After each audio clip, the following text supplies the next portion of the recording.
My name is Sean Walchef, owner of Cali BBQ in Spring Valley, host of Digital Hospitality Podcast. I want to talk to you about Yelp Connect. It is a new business owner feature that has been rolled out recently during coronavirus. We've spent 13 years in Spring Valley building up over 2,300 4.5-star reviews on Yelp. Yelp Connect essentially is a new feature that allows you to use social media content, stuff that you're putting already on Instagram, already putting it on Facebook, already putting it on Twitter, but push it specifically to an engaged customer base on Yelp. So like I said, we have 2,300 4.5-star reviews on Yelp.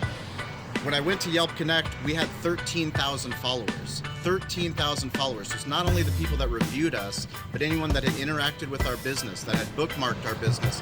All of a sudden, we had a custom database of people that we could connect with on a daily basis or a weekly basis. So every single week, we've been pushing out content, whether it was a new updated cocktail that we were doing because of the Padres were doing well, whether it was a new menu item, whether it was COVID policies. We've been using the platform, pushing it out the same way we would on Instagram, and we've been getting such a higher engagement rate than we've gotten on any of our other social media platforms. On top of that, every single week we get a roundup that tells us how many people are engaging with the post. So Yelp Connect is an incredible new feature. I hope you guys check it out. Download the Yelp Business Tool for free. As a business owner, claim your page, fill out the information, because the amazing thing is that Yelp will help you connect to so many local diners in your area, which is what we're all trying to do, to add more business.